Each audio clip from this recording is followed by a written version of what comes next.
Are WWE planning a Shock Elimination Chamber winner this weekend? Plus, an AEW and Ring of Honor talent departs the company, and a major WWE star looks set to return for WrestleMania 41. It's all in the Cultaholic wrestling news right now. Tomorrow, the Elimination Chamber, Chamber Elimination, as they call it in the Dudoin. Some big names in this one. A lot of people thinking that it's probably going to be maybe a John Cena that picks up the dub, sets up him and Cody for WrestleMania. So a few people suggesting maybe CM Punk. Yes. Some fantastic 9 pitches flavored booking around CM Punk winning the Chamber as well from Jack. My goodness, absolutely. Who wouldn't want to see that? Who wouldn't want to see CM Punk as the Rock's corporate champion or something as well, you know? There's something tantalizing about that. Check out the other pitches on 9 pitches as well. But away from all of that, right, there is one particular name who will come as a little bit of a shock as to who's going to win tomorrow night, according to one source. Yes, so this comes from Sportskeeda's backstage pass. Dr. Chris Featherstone has learned that the current plans are for Drew McIntyre to win the Elimination Chamber match. Now, I know you said there, a bit of a surprising one, but there's a few things that I've been looking at online. There's been a lot of interaction between Drew McIntyre and The Rock. Last year when he signed his deal, The Rock gifted him a Scottish Claymore. So there's a little bit of something there between them. The Rock seems to highly value what Drew McIntyre brings to WWE. And then on the debut of Netflix on Raw, on Rock's Instagram Live, he was doing the backstage thing, and Drew McIntyre was there. They had a little bit of back and forth. He whispered something in his ear, didn't he? He whispered something in his ear, and he said, I can get that done. Maybe The Rock's corporate champion is one Drew McIntyre. That is an intriguing proposition. One might salivate over such a thing. Now, this obviously comes from a Sportskeeda's backstage pass and Dr. Chris Featherstone, who has had some hits in the past. He predicted that Jey Uso, well, he didn't predict, he revealed that Jey Uso was scheduled to win the Rumble. Yep. So, I mean, obviously all according to sources, based reports, you take them all with a tiny pinch of salt anyway. And you've put the pieces together there. There's something about it. And I guess as well, it remains to be seen what will happen with Roman, Seth, and Punk, because for a little while we've been thinking maybe it's going to be a triple threat match, and maybe they kind of like Seth and Punk kind of cancel each other out if Roman gets involved as well. Remains to be seen what happens with Damian and Logan and John too. So maybe Drew McIntyre's in there with a sneaky chance for a win. Oh, we're going to keep an eye on that one for you. Well, you'll find out live reactions with this gorgeous gentleman and the larger version of this gorgeous gentleman tomorrow night from midnight. Elimination Chamber, youtube.com/Cultaholic/live. That's the one. Very nice. Now, let's head over to AEW. Quite gutted by this. PW Insider first reported it. The AEW and Ring of Honor contract of legit Layla Hirsch expires today. It's not being renewed. She is departing the company. Now, she debuted back in 2020. She was signed officially, got the match, got the graphic and everything by Tony Khan in 2021. I think she did anyway. Well, if she didn't, someone would have made it. Her run got impacted quite badly in 2022 when she suffered an ACL tear, had to undergo surgery, missed action until the summer of 2023, popped up on Ring of Honor TV here and there, on AEW TV here and there, but mainly focused on Ring of Honor television. Her last match being on Ring of Honor in December, a failed effort to capture the women's TV title. It feels like a squandered opportunity with the legit Layla Hirsch. Yeah, absolutely. There were so many sort of moments within her AEW/Ring of Honor career where the momentum was sort of heading in the right direction for her, and obviously, as you mentioned there, she suffered that torn ACL. She was in a really fun program with Chris Statlander at one point, and I think it might have even been just around the time that she had the torn ACL as well, so that kind of scuppered plans for her there. And then recently she's had, I can't remember what Ring of Honor pay-per-view it was, Death but she Before had Dishonor. well, it may have been that one, or it may have been the one before where she had a really good Texas death match with Diamante too, like really good. Battle. That might have been the one.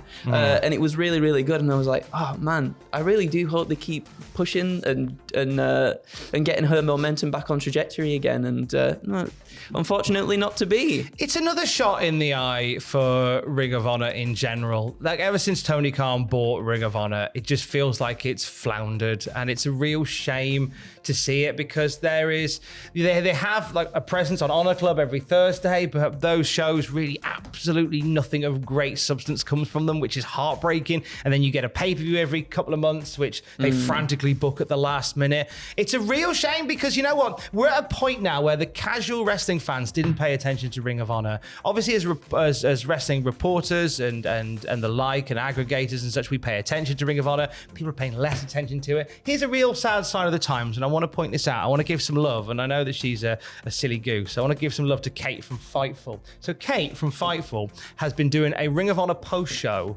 on Fightful for the last couple of years. Yeah. Last night was her last one. Oh, wow. Because there's just no passion. If there's no passion for the product from Ring of Honor, why should there be passion by the fans of Ring of Honor? And I think of all the saddest things that I've seen with Ring of Honor, I think Kate ending her Ring of Honor post show is probably the saddest of all. Yeah. I genuinely do think that. And I think something's got to be done. Something's got to change with that brand. Either you sell it on or you really commit to it. You know, you poop or get off the pot. That's the one, Tom. Lack of a better term. It's the last time you'll hear me saying something nice about Kate from Fightful. Let's move on to TNA Sacrifice. Numbers coming for you.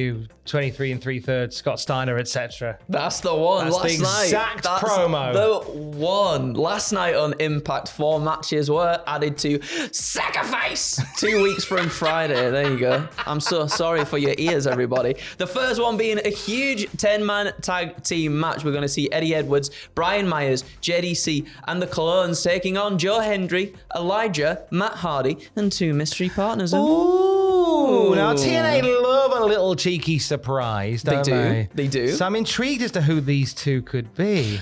Not a clue, because I would have thought maybe it would have been the 2 Hardys, but there's another match that's been announced. There is. We'll get to that in a second. I'm just thinking, Yeah. right? Because obviously Layla Hirsch, we just said her contract with Ring of Honor's up. Yeah? Is the Righteous' contract up?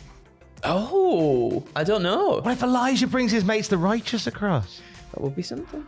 That's why they did the video together. Ah, maybe. That'd be a thing. It would be. Yeah, so no Jeff Hardy in that match, because he's going to be a busy boy. He is fighting for the X Division title. He's taking on Moose in a ladder match. Oh, I can't wait for that. Jeff Hardy and ladder matches are a thing. It is tugging at my teenage heartstrings. Now, when Jeff Hardy spoke to us here at Cultaholic just before Christmas, for Bound for Glory, he said that if he was ever to have a singles ladder match again in TNA, he would come out to Modest, his old theme song. To the top? Is he going to sing it himself, though? He better sing it in the club style. Murder. I'd be into that. That'd be great. In the scat style. Yes, indeed. What else is happening at Sacrifice? We've also got Sami Callihan and Mance Warner. They're competing in a street fight following several weeks of back and forth between the two as well. And Tessa Blanchard getting in the ring against the former WWE star Lei Ying Lee, formerly known as Xia Li. Yep. That'll be fun. I'm looking forward to that as well. It's nice to see Xia Li doing most of Lei Ying Lee. Yeah, we have to use her TNA name now. That's the rule. That's taking place Sacrifice 2 weeks from Friday. Modest at the top. Let's end on some more WrestleMania-based conversation. We are on the road to WrestleMania.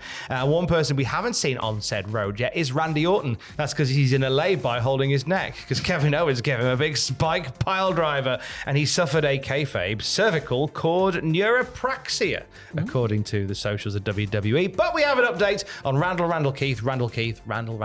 We sure do. This comes from PW Insider, who say, in speaking with several WWE creative sources, we are told Randy Orton is expected back in the mix by next month, and the current plans call for Orton to be back in time for WWE's European tour prior to WrestleMania 41. So I feel like Orton versus Kevin Owens is where we go for WrestleMania. Yeah, I think a lot of people have been thinking that for a little while as well. It feels like the right time, sort of the right time frame for Randy to be coming back to build to a match like that.